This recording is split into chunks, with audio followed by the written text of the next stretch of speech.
Good evening, everyone. Welcome to the last meeting of 2021 for the Bellefonte Borough Council. There's some feedback. Should I turn it? There's some feedback coming through the laptop, I think.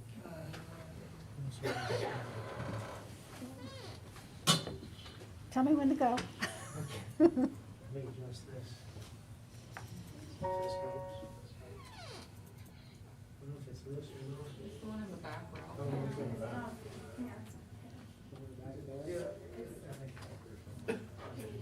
Can you put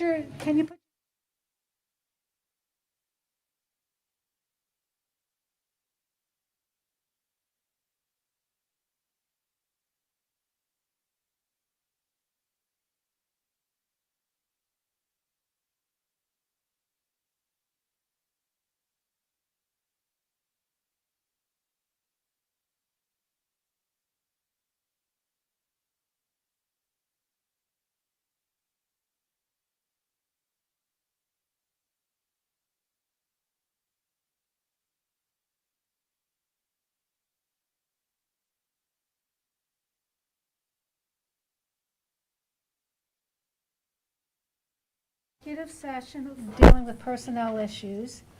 We're going to have a pledge of allegiance and then a moment of silence.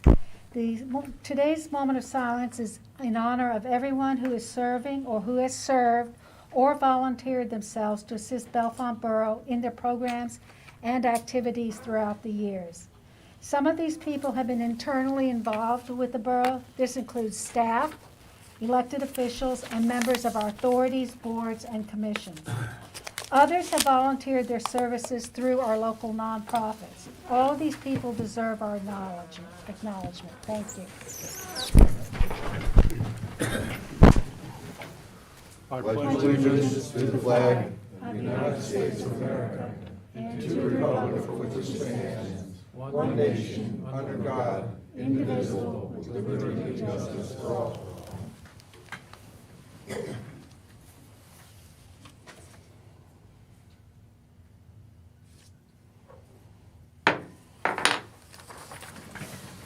Roll call, please. Mr. Eaton? Here. Ms. Lomboski? Present. Mr. Johnson? Present. Mr. Prendergast? Here. Mr. Holderman? Present. Ms. Fosti Macy? Here. Ms. Cleaton? Here. Mr. Brackville? Here. Ms. Abbott? Here. Mayor Wilson? Present. Are there any additions to the council meeting agenda? Yes. Bring up the subject. There's an item on the agenda, and I'd like to read a paragraph here for some information on it. Buddy, where in the agenda do you want to put it? Well, I think you need to take it off the agenda. That's why I'm gonna read this to you. This concerns that the appointments to authorities, whatever else there, I forget what it is. I want to get down here. But anyway, this mainly about the Bellefonte Borough Authority. And it says, I got this information from PSAB. Shelley Houck, I called her last week, but anyway, this is and if you want to copy this, I'll give this to you. Pass that down, let her look at that. Anybody else want a copy, I'll give it to you also. It's under new business. Well, anyway, this is under municipal authorities in Pennsylvania, Chapter 3, Authority Board, Section 5610. Terms of board members expire on the first Monday in January. After a vacancy has occurred because of the expiration of a member's term, the municipal governing body appoints a member for a term of 5 years from the date of expiration of the prior term. Appointments cannot be made by a municipality until a vacancy actually exists. In other words, until the existing member's term has expired. These appointment provisions were amended in 1978 to prevent lame duck municipal governing bodies from making appointments to authority boards for terms about to expire before a newly elected governing body took office on the first Monday in January 6th. Board members may succeed themselves. And there's You're perfectly correct. We will take it off the agenda. Thank you. For what it's worth, I saw something that's just in the Borough News magazine today. It said it was in a Q&A section, had almost a nearly identical question. Said the appropriate way is in new council because terms don't expire until the first Monday in January.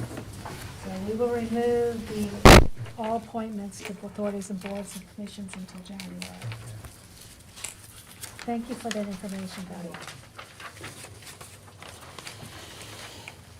Okay. Any other additions to the agenda?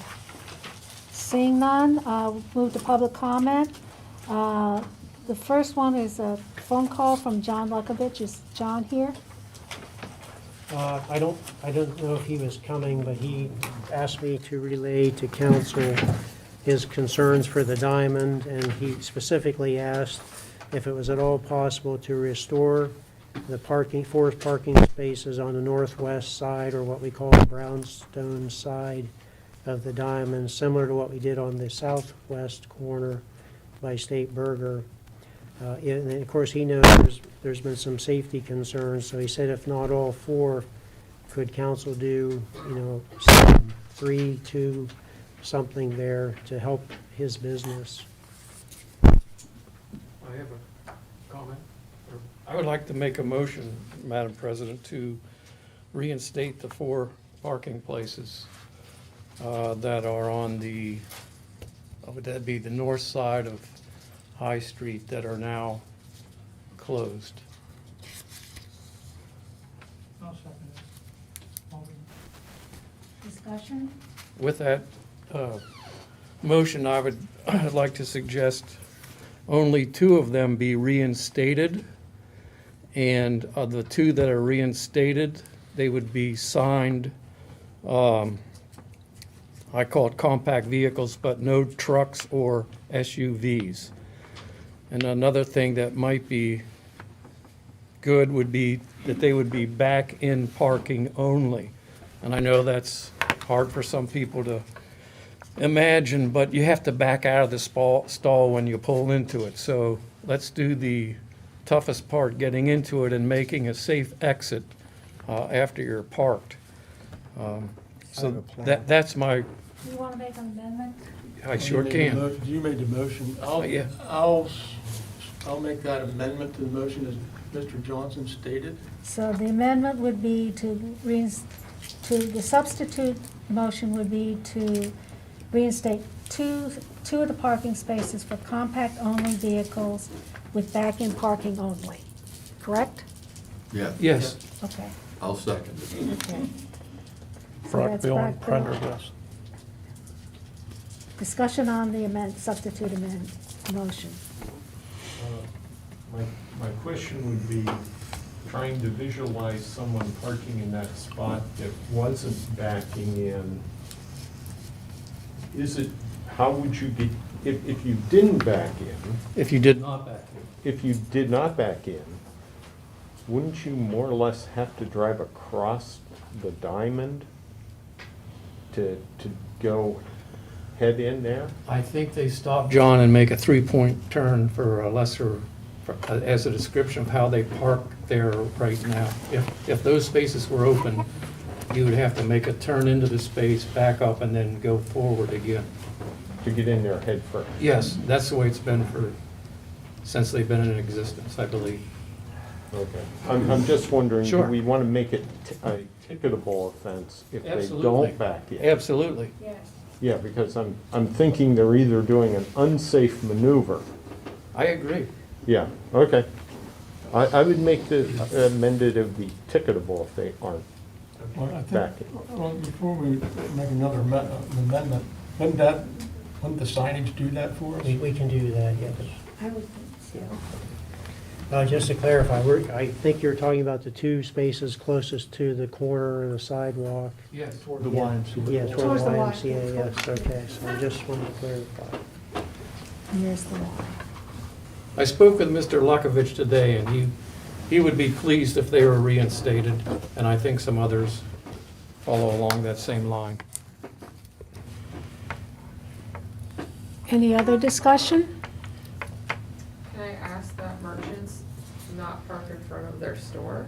Because after reading the survey that the mayor asked DBI to do a couple months ago, it was something like 60% of merchants parked in front of their stores. And I have to imagine there would be more parking in our downtown if people use the municipal lot, which I am a downtown business. I use the municipal lot, or I park on a side street, not directly in front of my building, so. So that would have to be, if you can make that motion after we finish. I don't think it needs to be a motion, I just think it needs to be like public common sense, like a declaration to our downtown merchants that, like, we are making major concessions on safety, so there's additional parking in our downtown because someone died and people still won't park further away from where they go to work, and it's just like, man, what are we doing here? Should make an employee step. I agree with that, but we can't regulate that. We can't regulate that, but I would hope that some of our downtown merchants make some sacrifices too because someone died, and Absolutely. it seems really kind of callous to just make absolutely no changes, and I don't know, it's just a shame. It is. Any further discussion? Seeing none, we have a vote to substitute the second motion for the first motion. All in favor, please say aye. Aye. All opposed? Okay, now we have one final vote. Is this the motion we want to go have going forward? All in favor? Please say aye. Aye. All opposed? So moved. So we will do the two spaces nearest the line. Okay, the next Yeah, item, we're confused, I'm sorry. so what I happened was couldn't there hear was, what you were saying. so the first motion was to substitute the original motion, the second motion for the first one. The final vote was saying that this is what we're actually going to do. It's just the process in Yeah, yeah. Robert's Okay, rules. so it's a unanimous vote. Right, Vote. exactly. Thank you. You're welcome. Okay, the next I have for oral is Jim Dunn.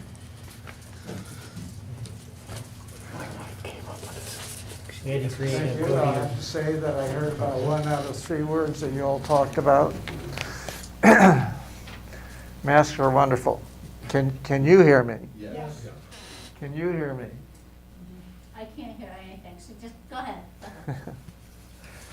ahead. Well, I did write a letter to Borough Council, which I hope you all consider. I am not going to read that tonight. I do want to make some comments on the general concepts of this. So, and I typed it out so I can read it. Our family moved to Bellefonte in 1978 because of the Victorian architecture and Rob and True Fisher, who called us when our house appeared on the market. In 1972, Rob and True worked with the borough to save the Gamble Mill from demolition. They were going to put in a beer distributor building. In 1974, they helped establish the Talleyrand Park Committee, which is still in operation today and a very important committee.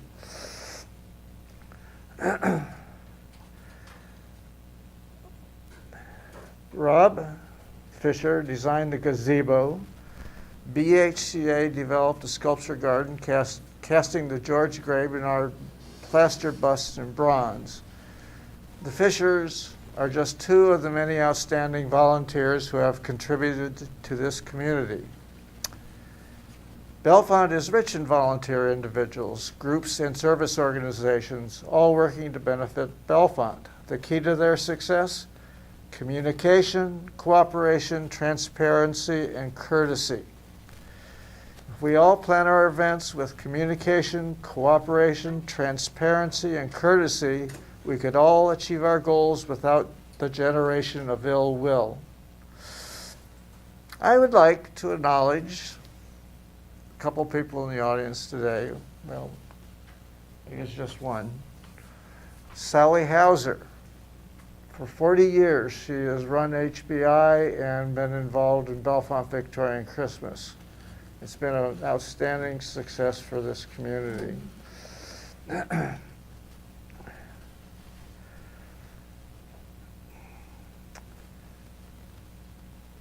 Romaine Naylor, who works with Sally, is president of BHCA and is not here tonight to acknowledge them.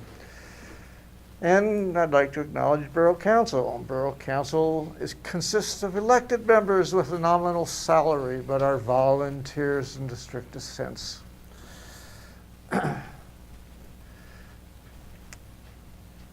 Thank you for all your efforts. I know how much time and effort is involved on a very personal way. Thank you. Thank you. Sally, do you want to speak?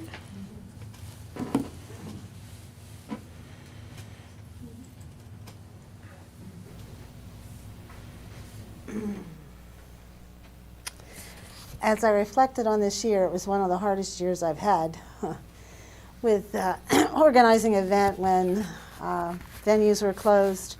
I had to have eye surgery in the middle of everything. But as I reflected on 15 years ago, when Stan Goldman and Donna Goldman took me behind the gazebo at Talleyrand Park and asked me if I would be, well, they had followed me around a lot of places and asked me the same thing, but this day they took me there and they said, we really need you. And it was hard to say no. So I said yes, and I took on Bellefonte Victorian Christmas with a happy heart because I loved the event. But I also loved Donna and Stan, and I wanted to do a good job.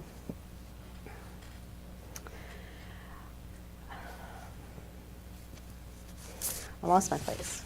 I really want to say the things that I have on here. Oh, here we go. Okay. The first thing I want to do is I want to thank everyone who has served with me for the last 14 years on committees with it, and also with HBI. I also want to thank the Bellefonte Borough and their employees and the Borough Council for all of the support they have given me, and the police department too, over the years, over the 14 years, including Ralph, who never stops answering my questions when I call him or I email him. For Don, especially, who I continue to have him take part in Victorian Christmas for a couple of years. One, he was the town crier, and he was really did not want to do it, but he did it. He did it for me. I know he did, and I really appreciate that. And also for organizing, one year he organized the opening ceremony. I usually don't pick people out, but these two people have been a stalwart for me, especially with HBI and with Victorian Christmas. Now for the letter that was read this evening. I don't totally agree with everything, but we have worked so hard over the years. Holly Wilson and I took over HBI together years ago. It's been 6 years for me, and I think it was a lot of years for her too.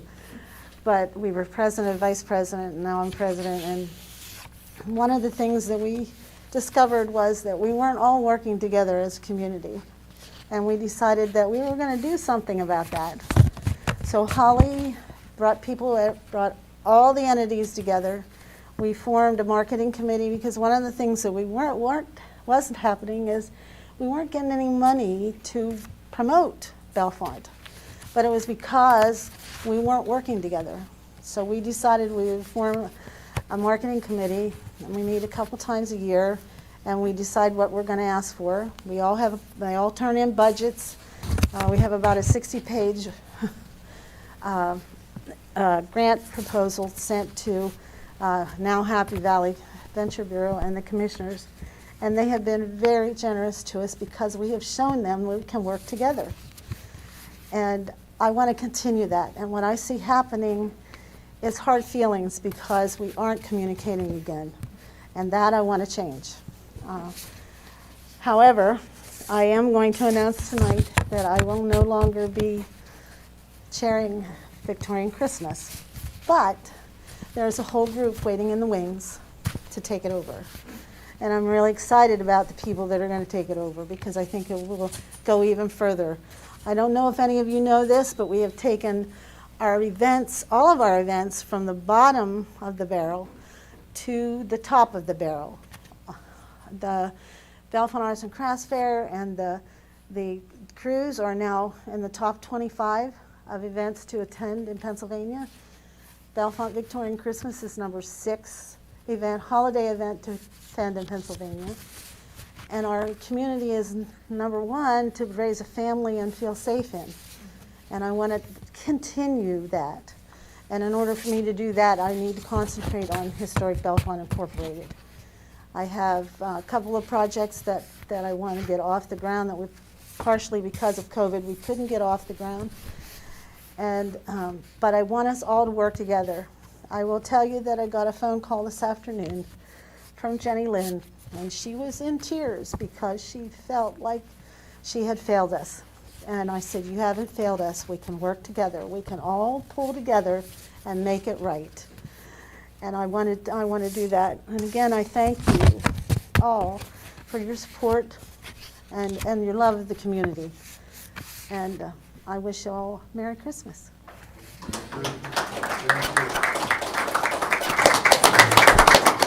Does anyone else want to speak on this particular topic?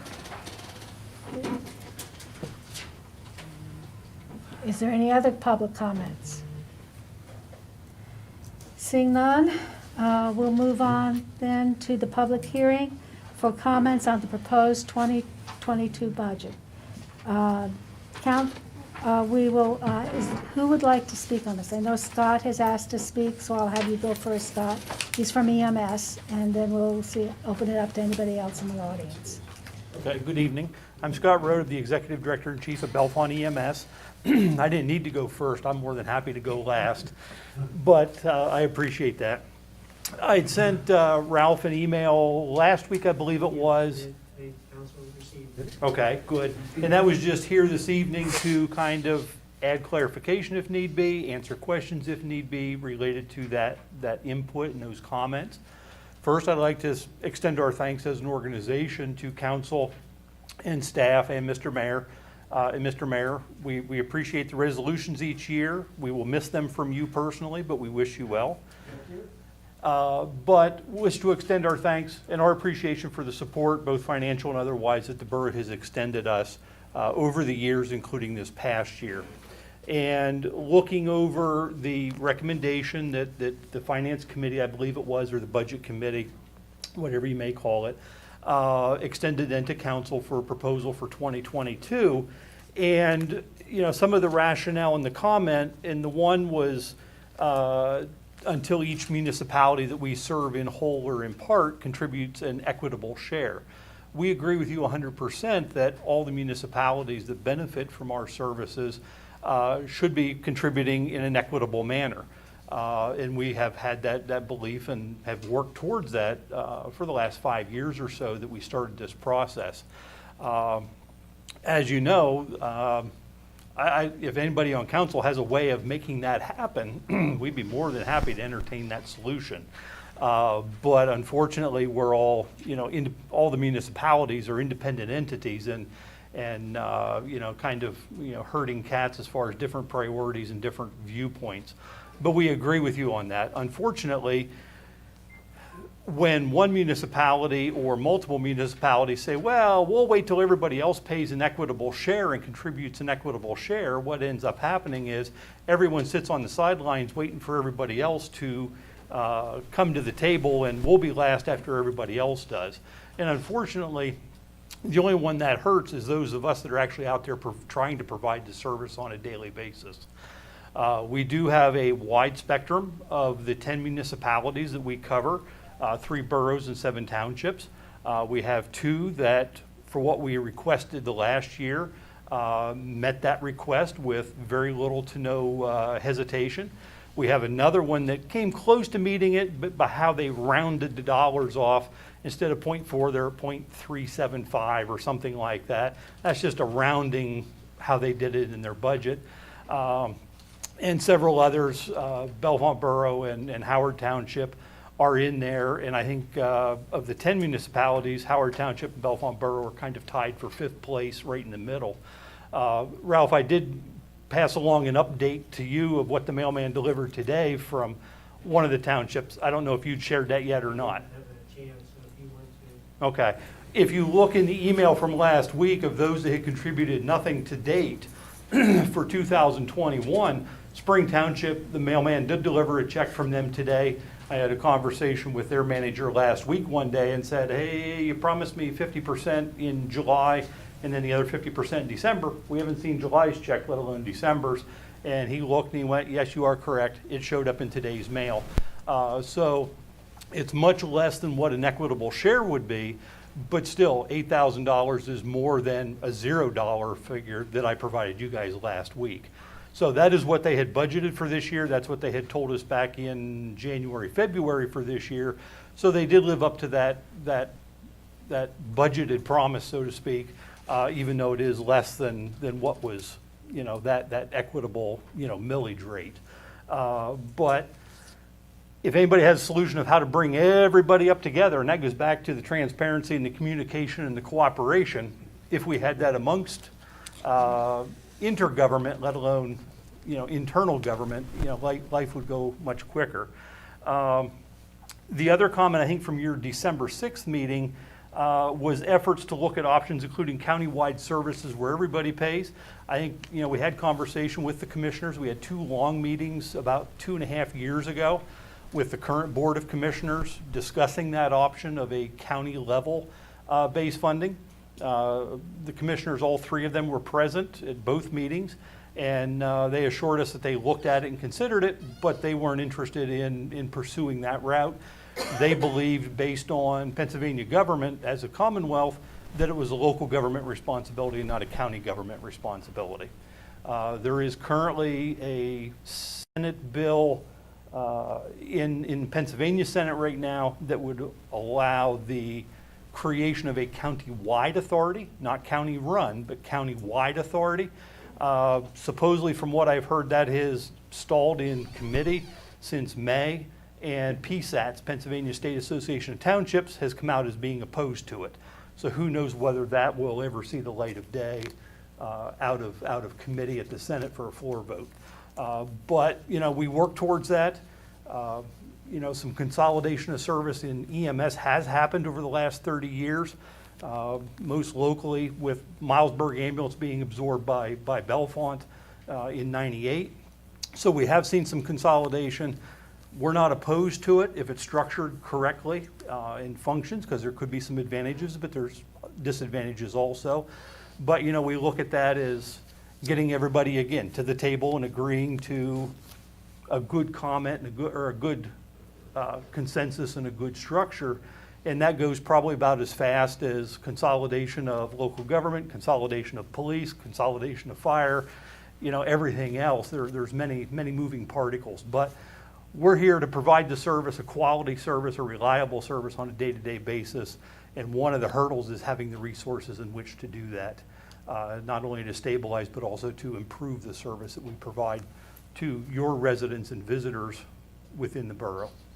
So I just appreciate, the support that you've given us and any consideration that you may have. Thank you. Unless you guys have questions for me, that's all I have. Thank you. Thank you. Thank you.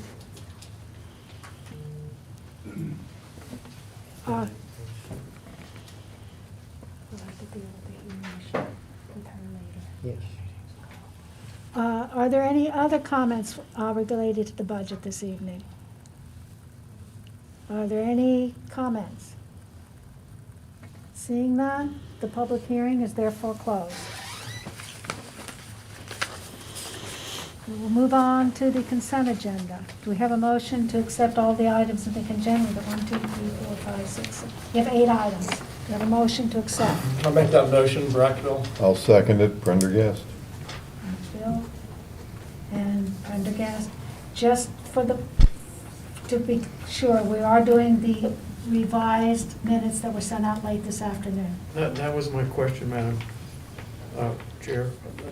Which minutes are we? That's why I'm asking. I have 3 different versions. There's The latest some, and greatest. the Okay. latest one, but if there's any question, we can put it in the next packet. Or we can move that from the consent agenda and then look at that separately. Is that what you would like? Sure, that's fine. Okay, so we'll vote on everything except the minutes. All in favor, please say aye. Aye. Aye. All opposed? So moved. Okay. Now let's clarify the minutes. For the public, so we got 3 different versions of the minutes. One came out on Friday, one came out this morning, and one came out this afternoon. I'm assuming that we're doing the last one because that had The edits in. had all of the edits in it. The other 2 didn't quite have all of the edits. That would be my assumption also. So do we Which want one? the last one that came out about 3 o'clock this Okay, afternoon? does it identify the nays? Yes, Okay, good. yes, That's what I was hoping for. yes. Thank you. Okay. Do we have a motion to accept those minutes? I'll make the motion. I'll second it. Johnson and Prendergast. Any other further discussion on the amendments, the minutes as amended? Seeing none, all in favor, please say aye. Aye. All opposed? So moved. Okay, now written communications.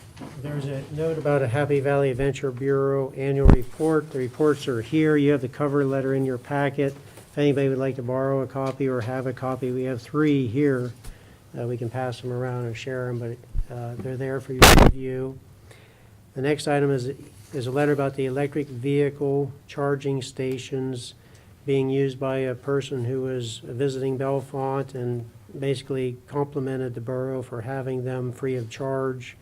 The letter goes on to say that, he spent a fair amount of money in town, so it's there for your consideration. He just was appreciative that there was no charge. And lastly, of course, we have Mr. Dunn's letter in regard to the winter market. Mr. Dunn has already left, but it was part of what he spoke about under oral comments. There's a number of support letters for Mr. Joe Beagle. I assume we'll just put those in the next packet. So I believe that's all we have under written communications this evening. Okay.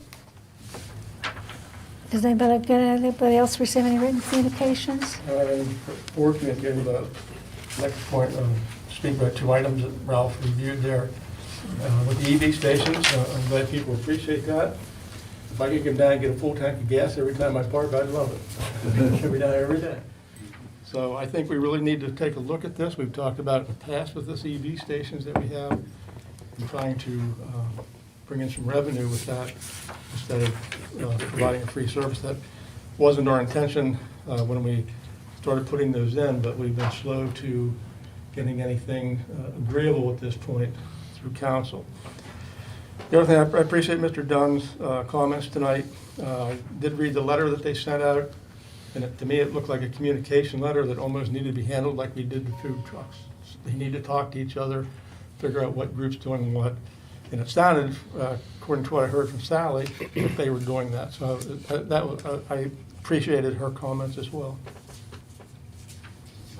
Just to clarify, he did say he got 50 miles out of it, so that would be quite a full tank of gas.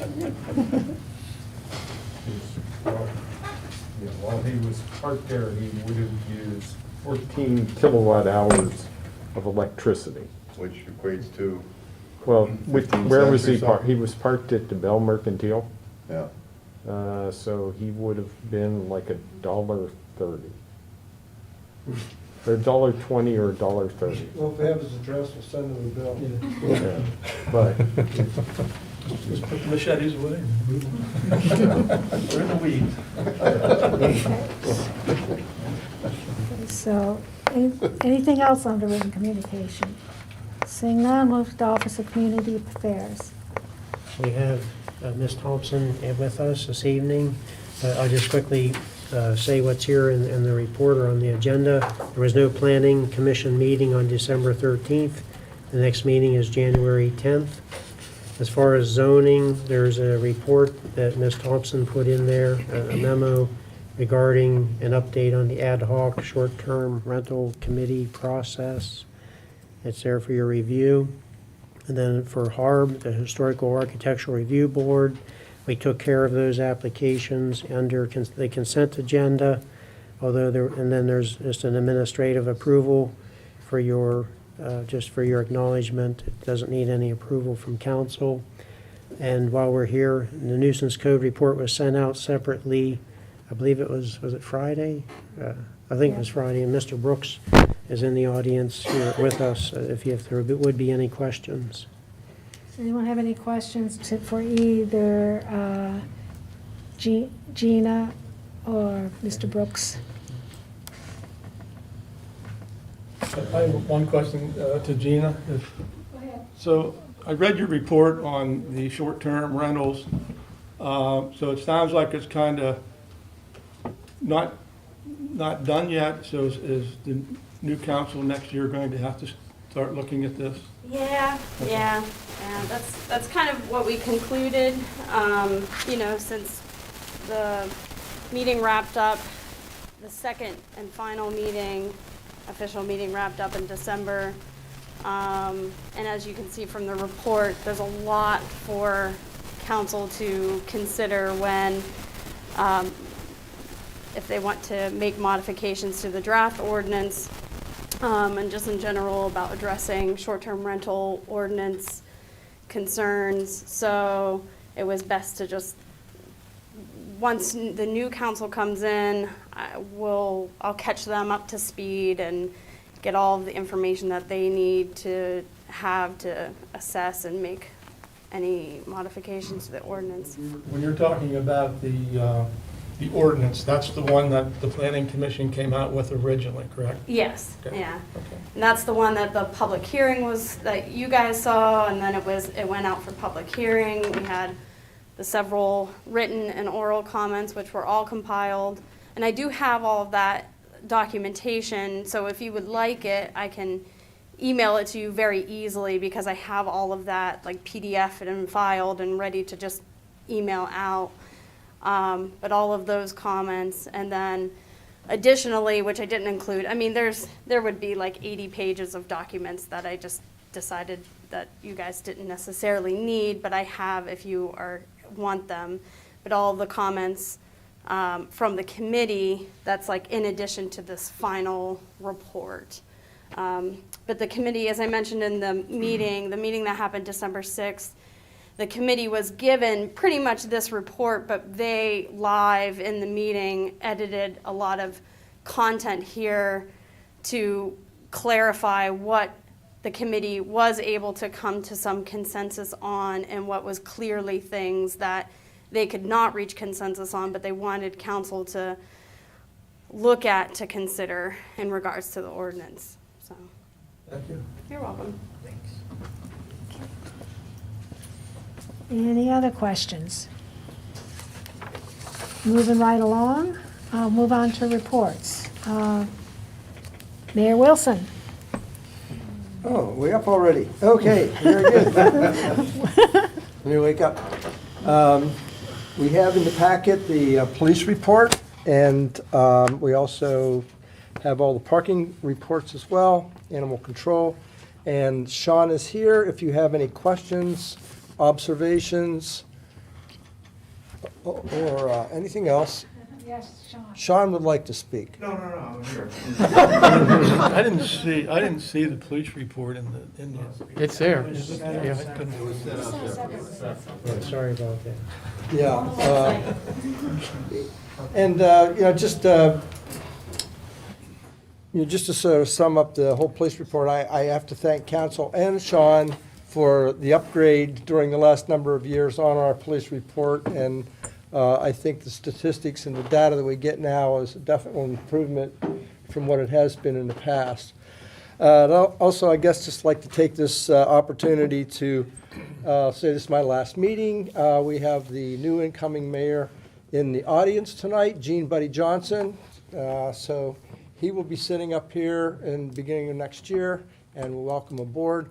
I'd like to thank the citizens for giving me 12 years, not as mayor, but 4 years on council, 8 years as mayor. I want to thank the council itself and all the employees here at the borough for their support and understanding and patience with me. I know it takes some time, so thank you all. And it's been my pleasure and for the opportunity to serve the borough. And I look forward to continuing to serve the borough, just not in any real official capacity. So you'll probably hear and see me at these meetings pretty much on a regular basis, hopefully. Thank you, So, Mayor. thank you, everybody. Thank you. Thank you. My pleasure. My pleasure. Thank you, Tom. Thank you. Sean, I do have one question. Do the police have any record-keeping capabilities to keep records of next of kin in case the police need to contact family members when someone falls ill or dies alone in their home? Yes, our records management system is pretty robust. So if you've ever had any dealings with the police department, we do take your name, your address, and if you would like to have your next of kin put down in a record or for emergency services, you can call the police station and we'll pull an incident for it. We'll have to have a title for what's called notification or next of kin, and we can put that down and be confidential. So in other words, just for the public, what would need to happen is if someone here in the community wants a next of kin record, they need to call you up and say, please, can you add my brother, my sister? This will be a new thing, but we definitely can do it. It's something within our capability. Knowing that we've had an issue in the last couple of days for something like this, I think that would be helpful. And we also get requests from other agencies from outside the Commonwealth in the area to do death notifications as well. Okay. So, Thank you. yeah. Any other questions? Seeing none, I'll move on to my report. On a weekly basis, I attend a White House briefing from the Office of Intergovernmental Affairs. Most of the meetings, there's not too much that I think needs to be reported back to council because it doesn't seem to have a direct effect on what we do. This one last week had 3 items that I think either affect us as a council or is information for the public. The first one is that the Treasury Department is clarifying how local governments can use the American Rescue Plan funding to replace lead pipes. I have the email address that I'll give to Ralph and Don where you can seek additional information. I did look to see if I could find any information on the Treasury site about the clarification, but it wasn't there. This funding is being directed by the EPA, and nationwide they're allocating $15 billion to be used by 2024. And the EPA has agreed to partner with local governments for technical assistance and establish what they're calling accelerators for areas of the country with high concentrations of lead pipes. The second is for the public and is to remind you that the healthcare open enrollment ends on January 15th. And the third one was a presentation by Eduardo Cisneros on the fast-spreading Omicron variant of COVID-19. It is doubling in frequency every 2 days here in the U.S., and the CDC and HHS are recommending vaccinations, boosters if you qualify, and ask the public to check out their 2 websites for resources on holiday and travel information related to COVID, because they're very fearful that we're going to have a bigger spike come January because of the holiday festivities. That's my report. May I ask a question related to your, do we have an inventory in the borough of lead pipes or? We don't have an inventory. What has happened in the past, a lot of times they're on the service lines, which are owned by the property owner, and/or piping in houses. And fortunately, our water is not acidic, which is what Right. etches out the lead. So we're in a good position. We do annual lead and copper tests through DEP. to check lead levels. They actually go to homes and check the faucets at homes. And then there's a cycle of moving those locations around. So we've had very fortunate results in those lead tests, but however, anytime there's funding to replace any lead lines, it would be advantageous. Thank you. Mhm. Well, correct Yes. me if I'm wrong. Correct me, but I think a lot of times when people hear about the lead that we might have, it's the lead where we have the jointed pipe and the lead is actually used as swage Yes. outboard of the fibrous rope Yes. material. So Yeah, there are some old-fashioned joints that use the leads to kind of seal a rope around the joint. Yes, so the, Old-fashioned, but that's what they used. right, but so the lead doesn't Yes. come in contact with water That's in correct. those cases. So those types of lead pipes Yes. aren't what you're worried about, but No, you'll, it's a galvanized pipe that has a lead content, typically a service line. Fortunately, we've replaced, or the customer has replaced through the leaks, they had to replace them. But we don't know what people have in their houses, but ultimately, a lot has to do with the acidity of the water. Unfortunately, we have this limestone base in our system, so we're very fortunate that way. I'd just like to say, Ralph, that's not very old-fashioned. I put a lot of that in when I was younger. Buddy, you I got a should- sore you're- hand to you're tell you aging about yourself. oak, too. Okay. So I will, these will continue, this week and next week, because of the holidays, those briefings will not happen, but I will continue attending them, and if there's anything else that comes up, I'll let you all know. Okay, moving on then, building and property. No Frank? report. Okay. Any questions for Buddy? Okay, finance, Deb? The first thing on the agenda is to consider approval of the 2022 annual budget. And I would just like to, there's a very minor correction in the budget document that's in the packet on page 4 under budget in brief. It says medical services increased from 0.2 to 0.5 mil requested. It should be, we are currently at 0.25.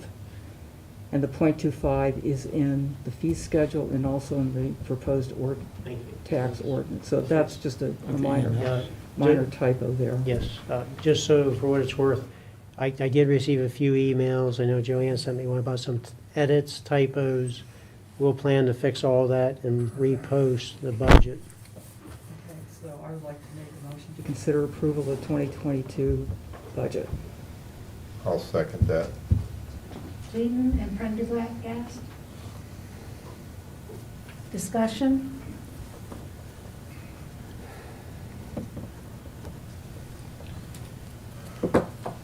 yeah. Okay. Do we say that we're, You could make any comments you want at this yeah, point. my feeling is that pending the outcome of our contract negotiations with the union, and when we finalize our employee expenses, that the next council should reopen the budget and modify the millage rates according to the change in the costs at that time. Being that they're unknown to us at this time. They're not finalized because the negotiations are not finalized. Do we need to do anything about that, or just have it in the record? Have that in the record, we're okay. Okay, so what we're basically recommending is to reopen the budget in January once we know what's happening with the union contract. Yes. Okay. Any other comments? Yeah, I would agree with John, just as we never do. Randy, we have. In the past. The earth is going to split. But I do agree with his comments, because we definitely are going to have to reopen this budget back up. And I think where we're at right now is a fair place to do it, and we only would have a couple items that we'd have to look at then. Other comments, questions? Seeing none, all in favor, please say aye. Aye. All opposed? So moved. Okay, next is to consider approval of the tax ordinance number 122020201-01, which includes the .5 mil increase for 2022. I'd like to make a motion to that effect. Clayton, and who's seconding? I'll second it. Prendergast? So is there a timeline on this as well? Is it- Yes, well, we have to have the tax ordinance approved. The Borough Code allows this to be revisited, so in an even year. So we'll be a little bit slower getting any changes to the county, should there be some. But we're permitted to do it. Would we have to redo this resolution or just correct it? if we Oh, make it a could be change? redone, but you don't have to advertise, well, you have to advertise an ordinance, but not a resolution. So we went ahead and advertised the ordinance. If there's, basically, the Borough Code just changed and said if you're no increases, you could do it by resolution. We did have a small increase, so we put in an ordinance. So if what I understand you saying then is, if we reopen the budget and there is an increase in, We would For probably negative. we'd re-advertise the ordinance. we have to re-advertise and change these millages Yes. as appropriate. Yes. If it stays the same, then we don't have to do anything different. Okay. Anticipation is if we change, if we reopen the budget for Yes. the increased costs, then we will have to increase Yes. the fees. Yes. Yes. Okay. Any other discussion? Seeing none, all in favor, please say aye. Aye. All opposed, so moved. Next up is the, in your package, revised fee schedule. There were some very minor updates made from last year's. I'd like to make a motion to consider approval of the revised fee schedule. Clayton, you will second. I might as well. Nobody else seems to be jumping on it. Prendergast. I just have a point of clarification. If you buy it first. I'll wait till Debbie's talking. Sorry. Point of clarification, we highlighted the bulk water fee and showing $8.50 per thousand. We'd like to keep that the same. We have an agreement with the one loader that should the authority raise their rates, then this rate goes up. We were checking that, we don't think that happened, but we wanted to check our records, so we did, and fees can be approved at any meeting. So we're just asking you to take that off the list for now. To remove it? Yeah, completely? we would just simply revert back to the existing fee until we clarify, has there been any increases or what, and also what the authority's gonna do tomorrow evening, we would know. Okay. There. So that was in anticipation of. I think we were thinking, yes, it was time to look at an increase, but the way we worded the agreement was if the residents were getting an increase, then they would get an increase. So we just want to see what happens. So I have a question because I don't understand what this means. On the next to last page, there's a line that says HARB application fee, $25, which I perfectly understand. Directly under it, it says second notice fee and third notice fee. What are these notice fees for? Those are notices, that any notice that we have to send out. We send a lot of. Can you come up here so that we can get you, Those are notice fees for anything we have to send out. We send a lot of second and third notices. So that, Is it not necessarily related to HARB? no, it's just under the general fees and Okay. so. that was my Yeah. quick question. I didn't Yeah. know what it was. Yeah. General notices, okay. Thank you. This is, okay. Any other questions? or- Yeah, and I appreciate what the finance committee has done.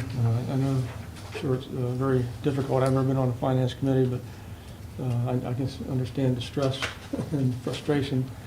But I just have a question on who, normally when we've done the fees, it's been a council and not just the committee. And I'm just wondering, did I miss that meeting, or was that just handled differently? We highlighted, there really hasn't been much discussion on the fee schedule. It's really an administrative item. You're asking us to tell us where our time is going or where expenses are that possibly need increase. So we've highlighted the changes, for your review, and we can discuss it now if you'd like. But we really didn't feel it being necessary to spend a lot of time in the finance meetings to go No, over that's it. fine. I just wanted to see if this was just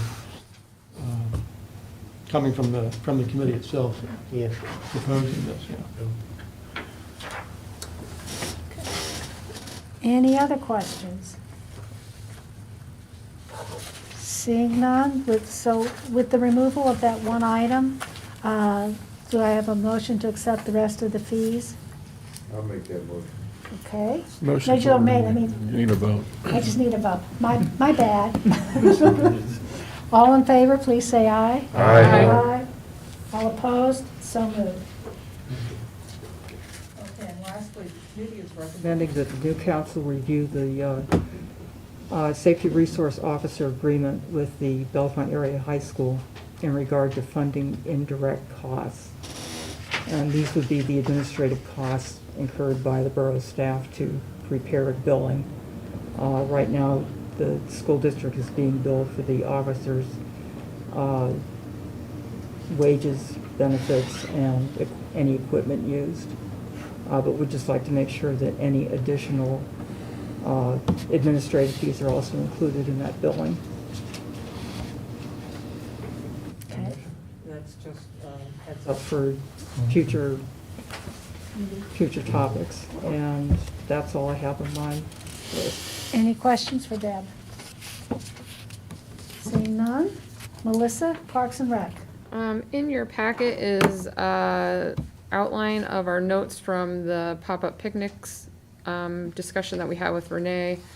The committee consensus is to provide an internal policy to staff to outline the last point above, no further action. The point that we came to was that as long as money is exchanged off premise and parties are under 20 and they do no damage, that there's no need for borough involvement. Renee did a lot of research and helped educate us on what she found. So that's basically the consolidation of what we came to. Kepler Pool has a hiccup. They may be back in the new year. We also had a Talleyrand Park committee meeting. Those notes were not included, but I can resend for them to be included in the first meeting of the new year. We discussed a small update to the band shell. Talleyrand Ice Rink, Mark Delastrito gave a presentation. That project is on hold until the weather changes a little bit to be a little bit colder, but it's still on track to happen. You may have seen at the beginning of the installation in the park. Don provided a long list of updates to the committee on what is happening in the park, and we had a presentation on the croquet program that will be happening, and Joanne presented on the plannings that will take part in the park next year. So I will send that off for everyone to read ahead of the next meeting. Other than that, I have nothing further.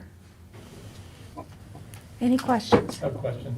Just under the Kepler Pool renovations, whoever wrote these up, it was the Nittany Valley Joint Planning. That wasn't correct. It should be the Nittany Valley Recreational Authority, I believe. Joint recreation. Sorry, that's my That's all right. bad, No, it's not a Randy. problem. I just didn't want people to get confused if they're looking at this. Oh, sorry, that's my bad.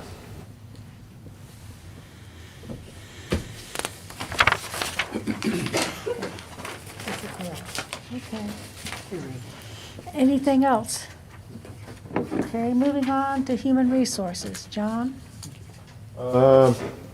Actually, I'm gonna pass this off to either Ralph or Dawn. It's a bit of more delicate, let's say. Let me just say, we had hopes that the union was going to ratify the draft Public Works contract. That did not happen. They voted on it on the 16th or last week. So we don't know their final numbers. That's why there was some hesitation on the budget and the tax ordinance, because we don't know where we're going to end up financially with wage increases. So I would simply ask council to hold any action on any increases, non-union, whatever, until such time we have an idea what the increases are going to be for the union members or employees. So basically, in a nutshell, that's what happened. They did not approve the draft agreement that was negotiated, and we're looking at, whether it's going to be a small fix or a big fix, and how long it's going to take.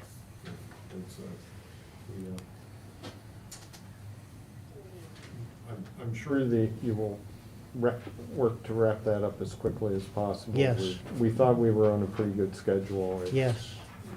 So we did not mean to leave this for the next council. That's correct, yes. So it was something I really wanted to take care of before Yes. we left. So, no, that's the end of my report. Any questions for John? Thank you, John. Randy, safety. Okay, we have minutes of two different meetings, the fire exec meetings that were held October 28th and the work safety committee meetings of December 8th. Both of these will be hopefully approved with the safety committee early in January, and the executive fire group will be like the fourth Thursday in January. So right now they're just in their draft.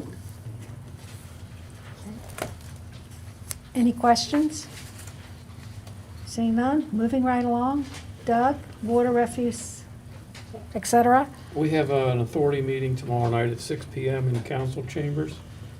I'm sure we'll be discussing budget.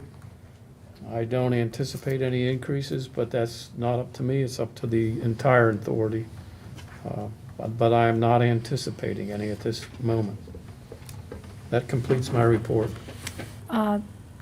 Doug, can you remember that the Spring Creek Watershed Commission letter should be discussed at that meeting tomorrow? Because Absolutely. Great, thank you. Yeah. Any other questions? Moving on to streets, Mary?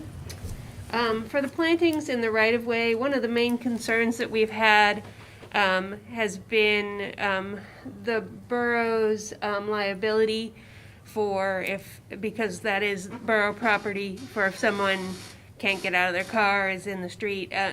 But we did discuss this issue with our insurance provider, and they found no substantial liability. So the Streets Committee moving forward will be looking at how to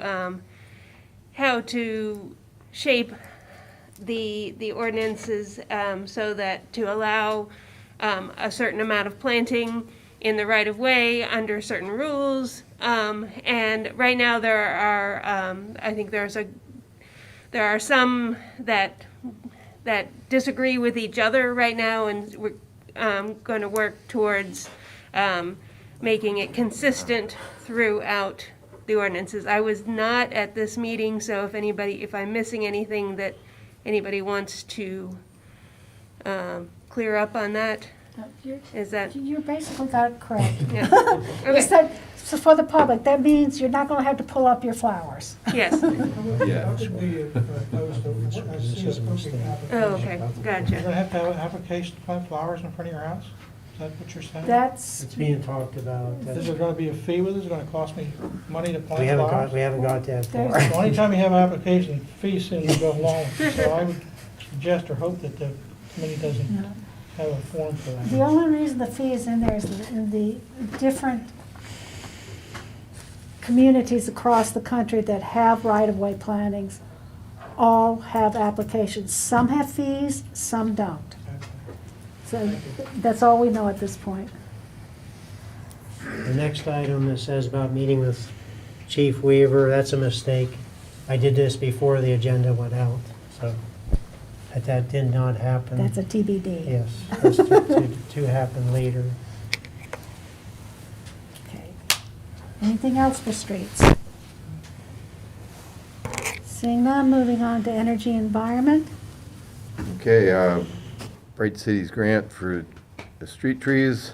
The free trees and installation will be available this spring. Interested residents should contact the borough office at 355-1501 or at borough@bellefontepa.gov. The other item on my report is about a Borough Environmental Advisory Board, which you were going to speak on. Going back to the Bright Cities grant for a minute. If you're interested, usually when you put a tree in the right-of-way, you pay for it. Because this grant is available, the borough is offering you as a public member, if you give us a call, we'll put your name on the list, and when the trees are planted in the spring, you can get a tree in your right-of-way.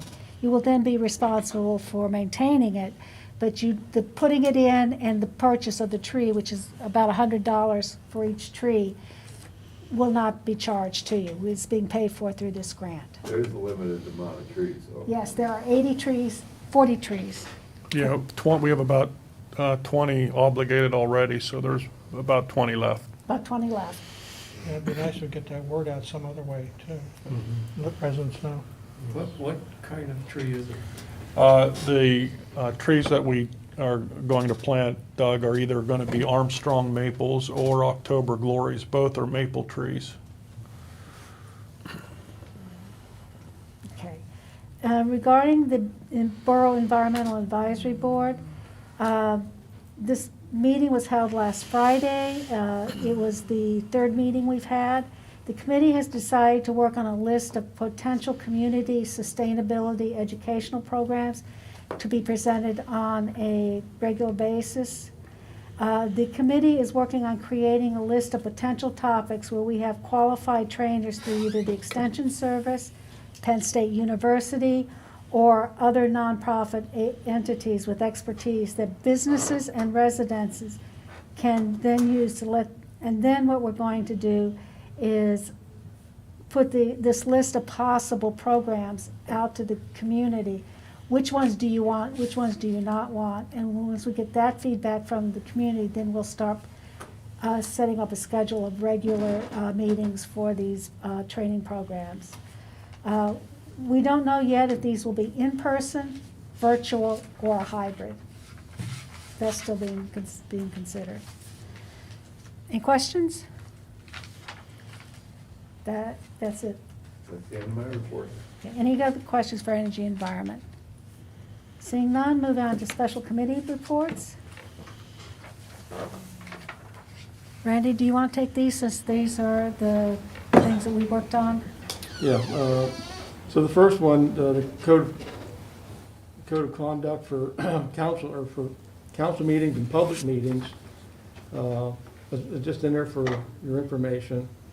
The other part of this is a proposal for rotating council leadership roles, and I'd like to make a motion that we adopt this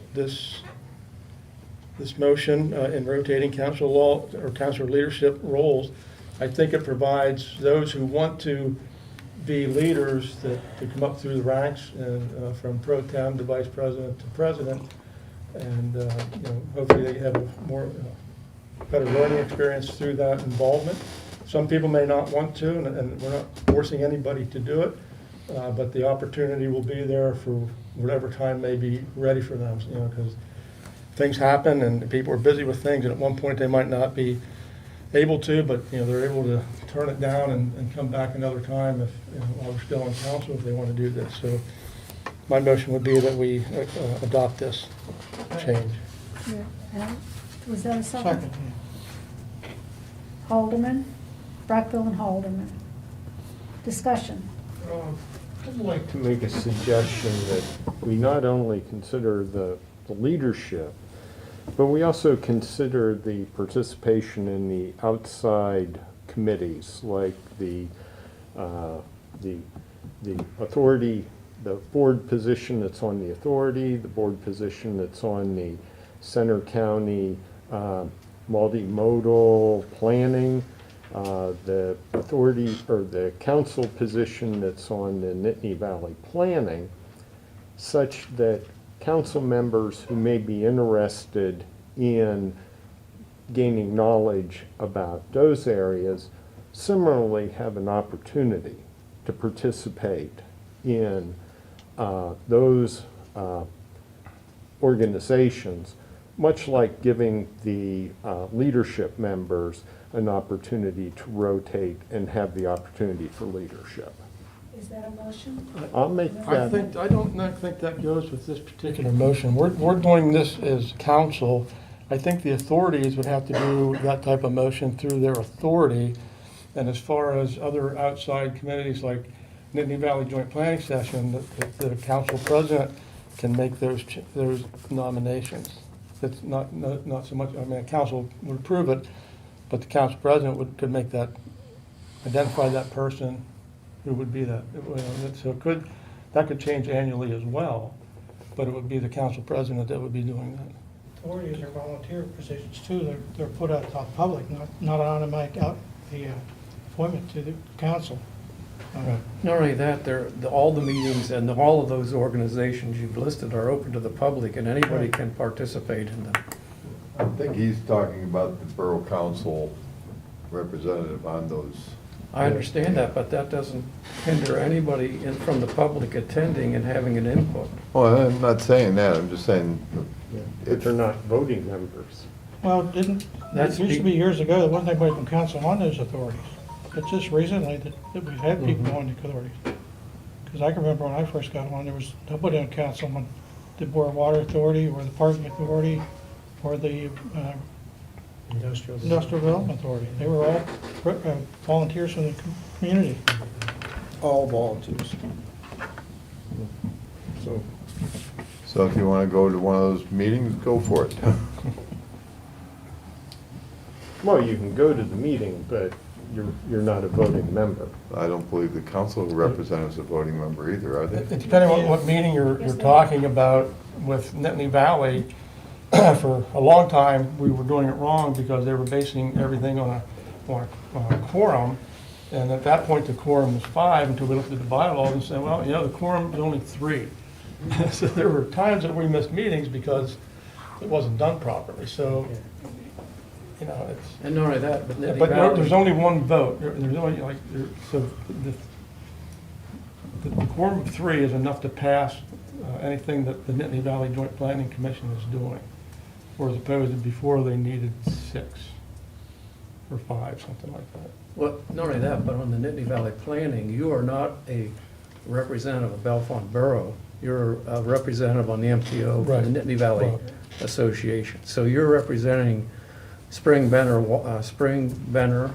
Bellefonte Borough in that organization when you're on the appointed to the On the MPO. MPO, It's not it just so happens the Borough of Bellefonte has the existing member. We don't always have that appointee on the MPO. I think we're all in motion. We're just talking about president of council. Yeah. I agree. Can I just add a chirp in here? I don't want this meeting to go any longer than anybody else, but I think what John may be saying is that sometimes when people join these ABCs, they're on there generationally. And it would be nice if there was room for other people to lead in the community, and I think that's maybe the point that he's getting to, which I agree with. There should be space across all ABCs to allow other people to lead and other volunteer opportunities. So I don't disagree that maybe room should be made in these situations. I just want to say that that's what usually happens now, and it's very, I think most boards that we have, you can see how many vacancies we have. It's always hard to get somebody to go on those authorities. And I think a lot of times we're lucky we have somebody who wants to stay more than 1 term or 2 terms or whatever. And we completely changed the voting process for appointments that we've been doing for how many years today because somebody brought up something from PSAB? John, it's a law. It's the law, That's the John. law, but buddy, It's a law. how many people do we have inappropriately appointed to committees? We have those in December sometimes. Yeah, I mean, Majority- should we recall on those? Part of this conversation is out of order. Right. Let me see if I can clarify some stuff. What I heard John say is he wanted to amend Randy's motion to say that when appointments are made in January, per what Buddy found out this evening, that those appointments that have people that are on council, those council members should be rotating just like we are doing the leadership within council. It is not affecting anybody else that is on the ABCs. Is that what your motion to amend was? Right, it would be the That, to council me, appointment. is an appropriate amendment to the motion. Is there a second to John's? I'll make that second. Okay. Is this just, well, since the second date, how does this work? And if it just pertains to a council member Right, and not a resident? correct. Council member only. That's, Because to me, I think what's going to happen is I think this is something the new council could look at because we do have 5 new people basically coming in. And I think we could probably work that out. I think as we rotate annually, those rotations should happen with the new president. They're that comes in appointed, each year. for more than 1 year though on the committees. Well, that- not on council committees though. Is that what you're talking about, council committees, you're talking about? No, I'm talking about the external committees where a council member Yeah, those is are 4 or assigned. 5 year appointments. Well, because some of those, like Nittany Valley, it required you to be a member of council, and it required you, the next person, the second person that's appointed, to be from planning. So Okay. those are the guidelines to be on that committee correct, at all. correct. And I think if And you don't keep some type of continuity, That's right, right. who are you gonna get? Because there's a lot of people that's on planning that don't want to be on planning, or don't want to be a part of Nittany. They just want to do the planning part of Bellefonte, and not worry about the bigger stuff, Okay. so. But you see the leadership challenge relative to council, but you also need to think about the leadership experience challenge relative to the rest of council and the council members that want to be contributors to those committees. And whether or not they're being given the opportunity to be contributors as voting members on those committees. Well, I don't know, like I said, the authorities would have to do that on their own, because the council doesn't normally control authorities. Am I correct or not? Well, council does the appointments. Who do the appointments? We've had an open, advertise it, take whoever, and then voted up or down by council But members. as far as how they rotate things, like if John's talking It's, about that's been established from when the authority was established. It started out staggered. We have staggered terms. And maybe every other year somebody's up. That's a given. So I don't know when, unless somebody resigns or something or moves out of town, or goes off the authority, then there's an opening. Well, I agree with you, John. I don't know how practical it would be. Well, For instance, I was on the Center County Library and Historical Museum Board for some amount of years as a representative council. Deb took over for me.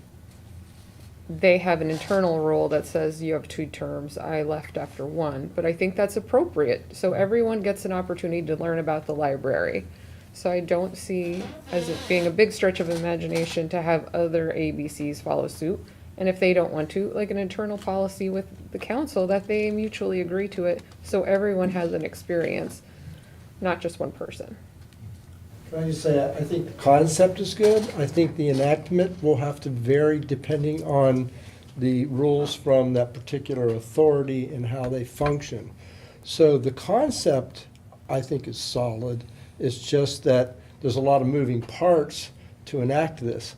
I think what we really should do is work with what we got on the table here with Randy's initial movement, and also, I don't know if we need to amend John's or not, but I think we would like to endorse the concept of that and to move forward with that as it comes up with each individual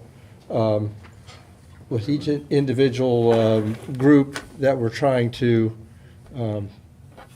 rotate, like, for example, your library thing or the authority or whatever. There's nothing wrong with that. It's just that we can't solve all these replacements right at this moment. I think it's complicated. Oh, yeah, I mean, so, but general concept of it. I just, excuse me, I just want to say, because I'm on two boards, and over the years, I would say there's been a lot of continuity with our board, especially the Water Authority. We have a couple of new members that are on there now that haven't been on there that long. And the fact that, in my situation, I can go back 4 years and I can tell you what happened 4 years ago, or why we did something back then. And even here in council, I see here things that happened that when I was on council before, I could tell you why we did something, not why we're changing it now, I don't know. But there's a lot of people, and I'll mention Mr. Beagle because he's one of our members that are coming up. He's been on for a long time. He's been crucial in negotiations with our contractors, with our legal problems. We've had legal problems over the years, and he's very involved and knowledgeable.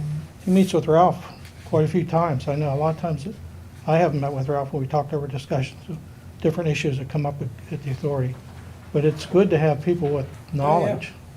I don't disagree that the knowledge gained with the longevity is it's not in question, and it's a good thing, but also, if somebody else is interested, at least you have the avenue open for them to move in.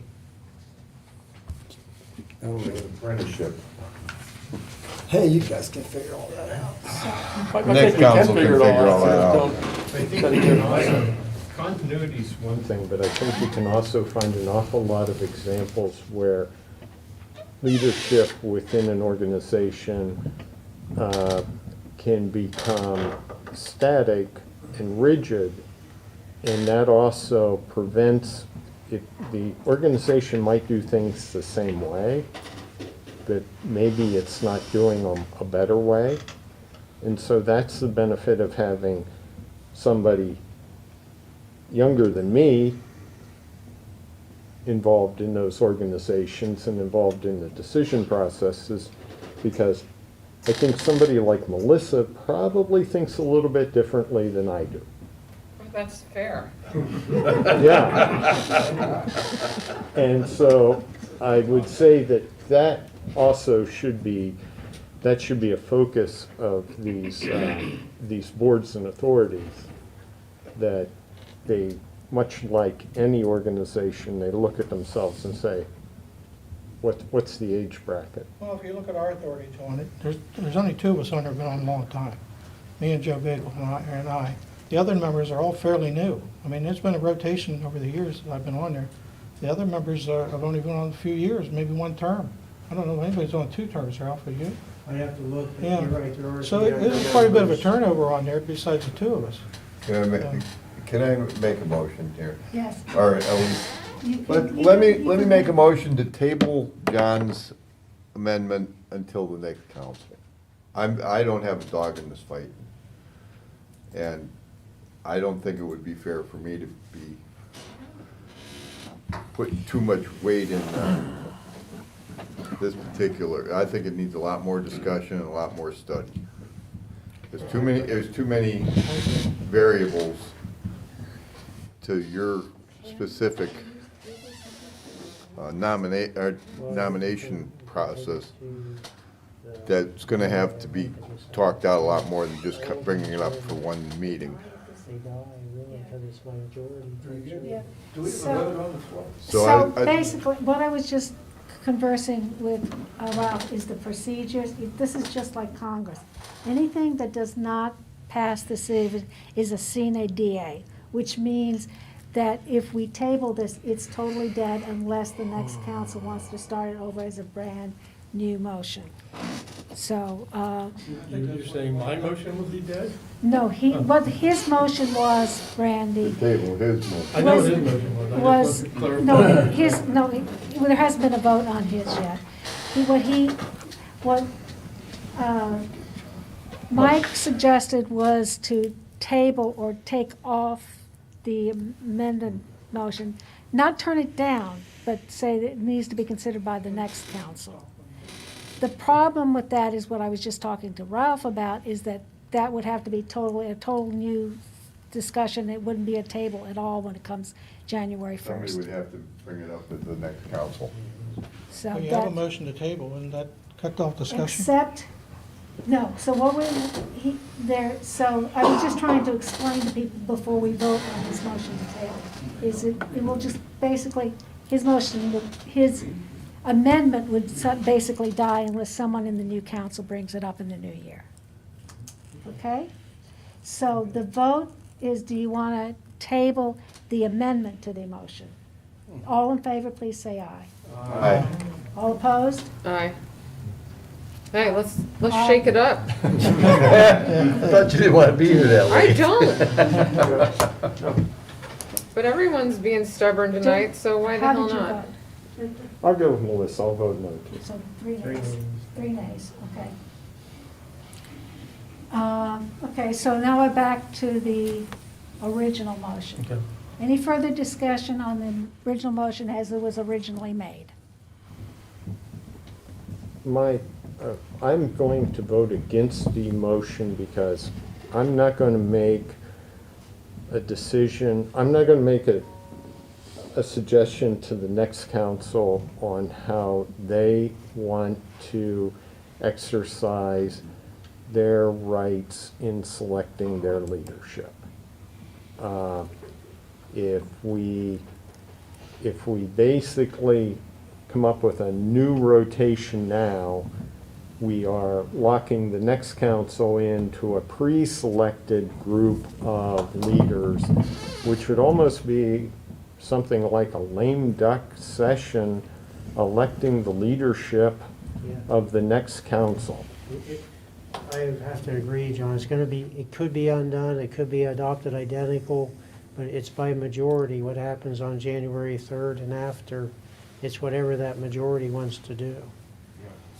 I'm gonna, if they want to conduct themselves under that mode of operation, I can't take that opportunity away from them in terms of voting. Wasn't your amendment doing the same thing then? Well, I'm saying if you were going to do this rotation, you would have to rotate everything. Question and motion. Okay, is there any objection to calling the question? Seeing none? All in favor of Randy's motion, please say aye. Aye. All opposed? Nay. Aye. Roll call.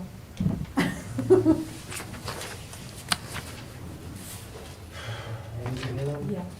Mr. Eaton, Nay. Ms. Zambowski, Nay. Mr. Johnson, Yes. Mr. Pendergast, No. Mr. Halderman, Yes. Ms. Tosti Vasey, No. Ms. Clayton, Yes? Mr. Brackbill, Yes. Ms. Abbott. No. 5-4, no. Yeah, five, four. So it'll come back up in the beginning of the year. Yeah, I don't think it's, I agree with John about I don't feel it's my place to park the next event. All right, moving right along. Randy, you've got the next one? It's policy for conduct during public meetings. Well, you know what, I want to table that one for the next meeting, for the new council. Because it deals with how the meetings are handled with public comments. Okay, so motion to table does not need a second. All in favor, please say aye. Aye. All opposed? Okay. Table to next meeting. Okay. Anything else, Randy? Okay. Any other special committee reports? Seeing none? You're on. My report's been submitted. If you have any questions, please let me know.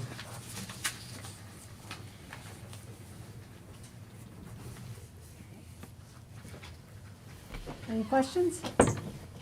Seeing none, we'll move on to old business. The first one I marked here is the Masons extension of parking permits from the north lot. You can recall at the last meeting, a representative was here asking for that extension. I'll make that motion. I'll second that. Our duo for this evening, thank you. Any discussion? Brockville Prendergast. Seeing none, all in favor, please say aye. Aye. All opposed, so moved. Next item, we have the 2022 meeting dates in a draft form. We would like to get those advertised. So if we're asking you to approve the dates as listed. Motion to approve. I'll make that motion. Prendergast? I'll second it, Clayton. Prendergast and Clayton. Discussion? Seeing none, all in favor, please say aye. Aye. All opposed, so moved. Next item is information I put in regard to the Sunshine Act and what is a permissible reason to meet in executive session. This is following our discussion about legal bills. My interpretation of the Sunshine Act and the reasons you can meet, my interpretation is we don't have a reason to meet in executive session that it raises or rises to these standards. So that's what I found. I did not get legal advice from the solicitor, thinking that it was not necessary, but if council, decides you want me to pursue that, I will. But based on this, it's pretty clear. There's no, that would not be a permissible reason to meet in executive session. Questions? Seeing none, moving on. The Diamond area, I believe we took care of that. That was the change, so we had that there. The LERTA ordinance, we did meet with our borough solicitor, Mr. Stover, maybe more than a week or so ago. We're expecting to get an opinion letter regarding the LERTA draft. He just had a few questions to clarify some items. And, we'll hopefully have that opinion letter to look at. We did also took care of the next item, downtown Bellefonte Incorporated, Victorian Christmas, working together. Do you want, based on the input in our public input section, would you like us to write a letter or anything just encouraging improved communications? I don't think it's necessary. think His you've already letter wasn't worked it out. entirely accurate. To honest, as someone who helped plan it, wasn't entirely accurate, so I don't. Jenny Lynn spoke to Sally this morning. I think problems have been cleared up. All right. I think that's all we have under old business. Anybody else have any old business? Seeing none, moving on to new business, and we only have 2 items since we removed the ABCs. Yes. And we have the 2022 holiday schedule. These dates fall in line with our collective bargaining agreements, but we follow them. We certainly want you to be aware of them, that we will be advertising them and posting them. We don't believe there's any council action needed for that. Very similarly, we have the 2022 refuse schedule changes due to holidays. So we're just having you take a look at it, and we plan to advertise that as well. As usual, we'll do a newsletter at the beginning of the year and try to get all these dates out in that newsletter and on our website and places like that. That's all I have under new business. Okay, then we have public comments. I just want to say, on behalf of the borough staff, I greatly appreciate your volunteer efforts on council, and maybe you're on other boards and so on, but definitely on council, everything you've done. We jokingly say, they lead you into this job by saying there's only 2 meetings a month. And as you know, it's far, far more than just 2 meetings a month. So I want to thank you. And my comment here about a more appropriate time to clarify is just because of COVID, we're not, I couldn't see how we could fill this room and have snacks and things like we normally do. And try to have masks and so on. It's just not the way we would want to do it. So when the weather breaks, maybe whether COVID is still a big deal or not, we can find an outside place or something and have everybody back and have a little get together, public, yes, something like that. So that's my intentions. I do want to say, we have a lot of staff members here. Hopefully I don't miss anybody. We have Chief Weaver, Gina Thompson, Harry Brooks, Lori McGowan, Jolie Brooks, and Don Holderman. I want you to know everything we do is a team effort. And I really appreciate our team here coming out to these meetings. In between the meetings, this is how we work, and they make things work. It's not just me by any means. It's a team effort. So I want to say thank you to my team that's here and the people that are here helping me do my job. So thank you very much. I just want to thank you guys, Ralph, because you and Dawn and staff, as far as I'm concerned, we've got the best people around here and for the borough. Guys get the roads plowed, the streets swept, everything, garbage taken up. I mean, there's usually very few complaints about the guys working and stuff. So thank you again. I just want to say my first 36 years were a cakewalk compared to the last 6 months. I just wanted to say that this is my last official meeting, and I want to say it's been an honor working with all of you. Thank you, Mike. Thank you very much. I'd like to say the same thing, working with everybody, those of you that are going off council. I do appreciate your time and your efforts, and Melissa, I think you did an outstanding job with parks. Thank you. The only thing I'll miss is my parks and some of the people. I think all of us can reiterate what everyone has said. There's going to be a big change in January. Looking forward to it, and going to miss those of you who are going to go off, but you've done a good job, and